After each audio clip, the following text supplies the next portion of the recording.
Hey everyone, I am back.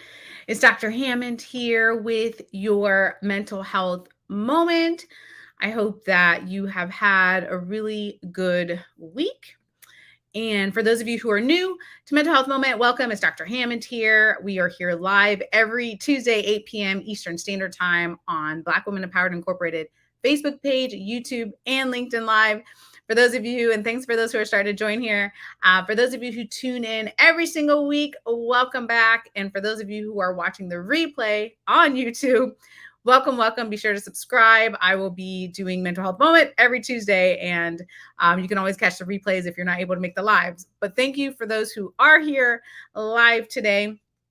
It's great to have you. And again, I hope you've been doing well, been practicing your self-care and working again on being the best version of who you are, which is what Mental Health Moment is all about.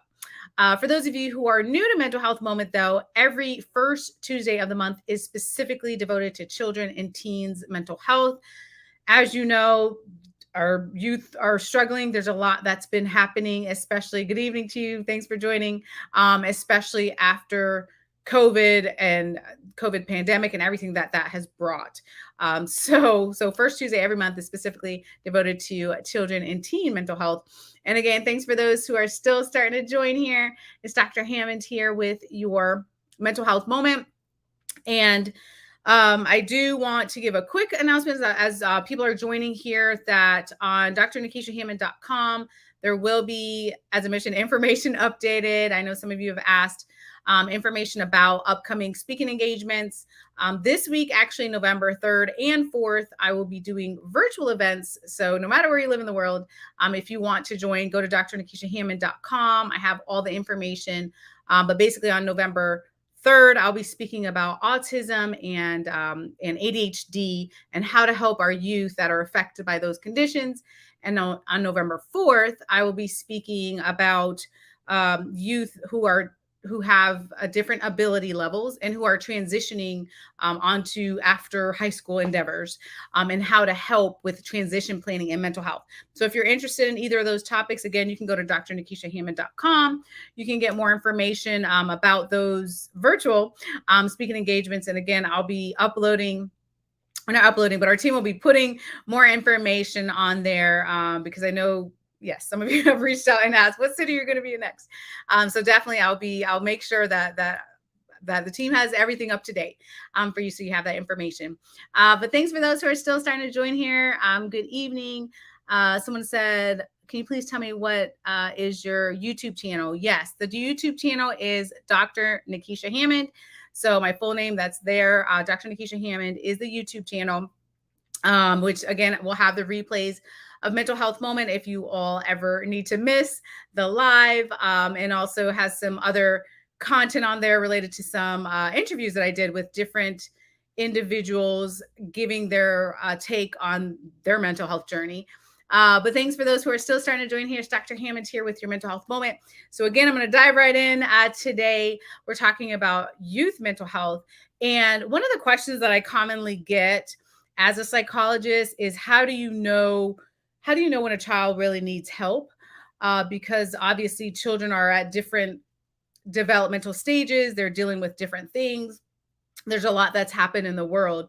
So I want to share briefly with you today some of the warning signs, some of the things you can look for, whether you're a parent watching this, grandparent, you work with kids in some capacity, because what I've found is when we as a community are educated about the mental health and what does it look like for kids, we have an opportunity, right, to get them help early, which there's plenty of research that shows when interventions, when help gets there early for kids, they have a lot better outcomes as opposed to what normally happens when it takes years and years and years until a kid gets help. And then a lot of things have happened in their lives that did not need to happen and could have been prevented.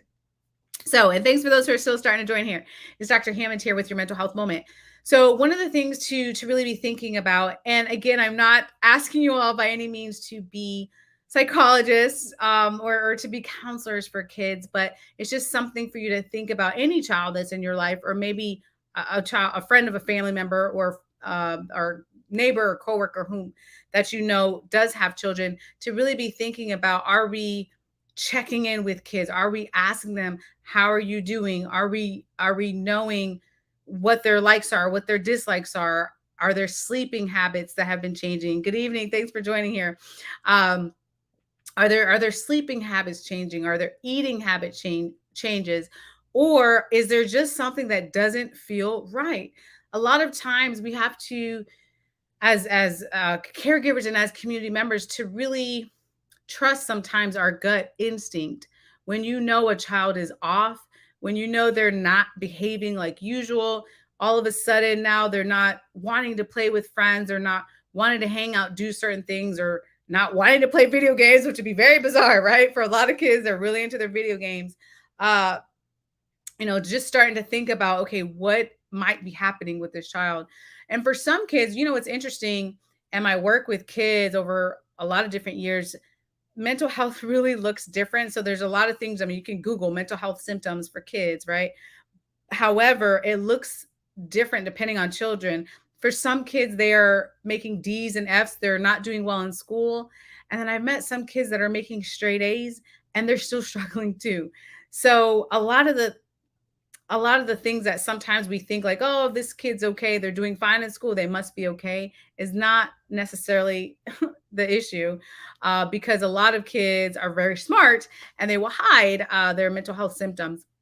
But just something to keep in mind, to think about, okay, I'm noticing some changes. Even if they are doing amazing in school, they are struggling with their frustration, they're struggling socially, they're looking, they're agitated, they're irritated, or they're anxious, or all these different things that kids are struggling with. So the first thing, if you notice those types of things for an extended period of time, for you to really think about, I always say, first head to the pediatrician or head to the family physician, just to triple check that there's nothing physical going on with this child. There's so many things that could be happening with children physically that sometimes gets missed. So blood work to find out if there's any sort of physical health issues would be a good, an example. And then if there's nothing medically going on, and the family physician might say, you know what, this is not due to any physical health issues, but instead it's really due to something mental health related. Maybe it's anxiety, maybe it's depression, maybe they're having issues adjusting, maybe they have ADHD, maybe it's, a combination of things, maybe they have a learning disability, right? So in that case, then we want to take the step to the mental health route. And thanks for asking. Someone said, good evening. How are you doing? Hope you're having a wonderful day. I absolutely am. Thank you so much for asking here. But the next step would really be to think about heading to a mental health professional, which I know that there's a huge stigma. I'm very aware there's a huge stigma with mental health, with treatment. Um, to that, I say, hopefully that we're moving forward as a society. I know we're not nearly where we need to be, especially in Black and Brown communities, when it comes to mental health, when it comes to treatment. So there's a lot of ways for treatment to happen, though. And I would always suggest to families to start with what the child needs and also your comfort level. So again, there's families that'll say, I don't want therapy, or I don't want medication, or I don't want this aspect of therapy, or I don't want to do family therapy, or whatever is the case. Then start with what you're comfortable with, because it's better to start something for this child rather than nothing at all. And unfortunately, over the years, I've seen a lot of kids, and good evening to you as well, thanks for joining here. I've seen a lot of kids that have unfortunately really struggled, a lot of heartache, a lot of pain, just a lot of things happening in school, whether it be suspensions, whether it be, having to repeat grades, whether it be getting into trouble with peers or teachers. I mean, the list goes on, having trouble with family members. And it was because there wasn't something in place. There wasn't someone professionally intervening in that situation. Um, so one of the questions that I get, and if you guys have any questions, be sure to put them in the chat, or you can also go to drnikishahammond.com. You can connect with me on social media. You can always reach out if you have any general mental health questions, or you need any resources related to children's mental health. And I'll also be adding more and more resources to drnikishahammond.com. For those of you who are new, there are free digital toolkits on there to help with children's mental health. But I'll also be adding more and more resources, especially heading into this new year here. And good evening. Thanks for joining here. It's Dr. Hammond here with your mental health moment. So if there is a mental health issue for this child, I really want you to think about, what is my comfort level? And where can we start? Right? Start with where you're comfortable with. And again, if it's one-on-one therapy for this child, if it's play therapy, if it's family therapy, if you want to go together with this child, if it's social skills therapy, if it's anger management, I mean, whatever it is that is happening with them, to really think about intervening. The other part of it, I do want to say, because I've seen, and I can speak to the US at least. I know you all are a global community, and thank you for joining again. But I would say in the US, there's this push right now, which I agree with, to make sure we're doing more screenings, mental health screenings with kids, which is great. But then when we find out, yes, this child may have depression or anxiety or whatever we find out from these screeners in the physician offices, then there's another wave of need that needs to be taken care of. I am very, very well aware there's, again, the stigma of mental health. There's barriers for treatment. There's issues with insurance. There's issues with funding. There's a lot of issues with the idea of only seeking therapy. If that is a route for you, would highly recommend it if that's what your medical team or your mental health professional has recommended to you. However, if that's for whatever reason is not applicable at this time, I would still strongly encourage you to think about, what can I do to enhance this child's life? How can I best support them? And good evening to you. Thanks for joining here. It's Dr. Hammond here with your mental health moment. Today we are talking, it's the first Tuesday of the month, so we're talking about ways to help kids and youth mental health today. So one of the things, again, if you're just tuning in, is thinking about going to a family physician of some sort if you start to notice some red flags with this child. Just to triple check there's no physical health issues going on. A lot of time that step gets skipped. And I have seen kids, they have low blood sugar that leads them to be irritable, or they have thyroid issues that's affecting their mood, or they have low iron or some type of deficiency in some way that affects them with their anxiety and depression and attention. It affects them in that way. So we really want to make sure that these kids are okay physically. And then the next step is to think about the mental health path. And again, there's a lot of different ways to meet the mental health needs of kids. So again, I'm talking today about therapy, for example, and different types of therapy. However, there is a lot of things that can be done in the home setting. There's a lot of things that schools can do. There's a lot of things that we can do as a community. A lot of times kids are struggling to feel understood. They're struggling to feel like someone cares about them. I can't tell you how many children I have met face to face, talking to them, again, not a textbook, but face to face, and talking to many youth over the years. I've had my practice now for 14 years, almost 14 years.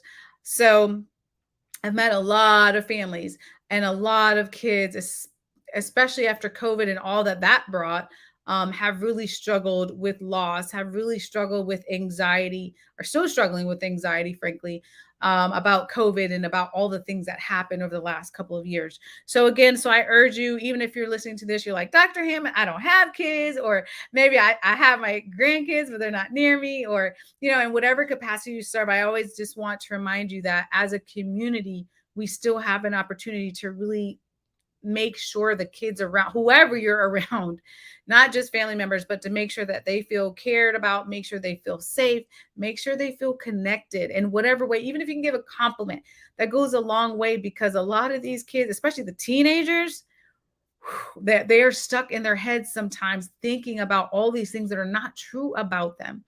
I can't tell you how many teenagers, especially that I have met, unfortunately, who just think really negatively about themselves. And a lot of it is not true. It's not true, but it might be something someone else said, or it might be something that they felt like because, whatever's happening on social media, they don't feel good enough. They don't, all these things they don't about their looks and who they are and all of these things are happening with our youth. So it's just critical right now for us to be thinking about as a community how we can really make these children and these teens feel safe, feel connected, feel loved, cared about. And again, I can list 300 things that you can do. But so if you need specific examples, let me know. There's plenty of organizations, whether it's your local school, in whatever way that you can help, it really does go a long way for our youth. So I want to remind you of that. Someone said, awesome practice, Dr. Hammond, missed you last week. Missed you too. And again, for those of you who are just tuning in, if you ever miss Mental Health Moment, you can always head over to the replay on YouTube, Dr. Nikisha Hammond YouTube, and be sure to subscribe. You can click the notification so you can know when it's uploaded, and I will definitely, like I mentioned, be doing more content going into this next year here, and adding more resources on my website, drnikishahammond.com. If you all have any questions, if you have any comments, if you're like, man, I really want to learn about this specific area of mental health when it comes to youth, or not even just youth, but the other mental health moments that are not the first Tuesday of the month, that are more related to adults, be sure to, again, send me a message on Twitter, Instagram, LinkedIn, Facebook, any of those platforms. Just, like I said, just send me a quick message and I will definitely keep that in mind and bring that onto Mental Health Moment as well. But again, I hope that you all have an amazing week. I just want to share a couple of those tips today, especially because, like I said, there's a lot that our youth are dealing with. They just as how we as a society, there's a lot that we're still healing from and dealing with, frankly, from this pandemic. Even though we might not be wearing our masks, we might not be talking about vaccines every minute on the news, we still, as a community, some of us are still healing from some things that have happened over the last couple years. Some of the changes that have happened in our lives are more long lasting, right? And not just short temporary changes. So as much as we are still healing and we are still dealing with these things, so are the kids, so are the children, the teens. It was so disruptive for them. I just, with the virtual education, some people didn't have internet, so they weren't even having a virtual education. There's a ridiculous amount of kids right now that are behind educationally, academically, emotionally, socially. It's really taken a toll. So again, as I wrap up here today, I really want to remind you to think about how can you just take a minute to make sure you're connecting with whomever it is around you, whether it's your own family member, friends, or in the community with our youth, because they really, really need our support. Good evening to you as well. Thanks for tuning in here. So I will be back next week, next Tuesday, 8 p.m. Eastern Standard Time, right here on Black Women Empowered Incorporated Facebook page, YouTube, and LinkedIn Live. So take care. Have an amazing week, you all, and I'll see you all next time. Bye, you all.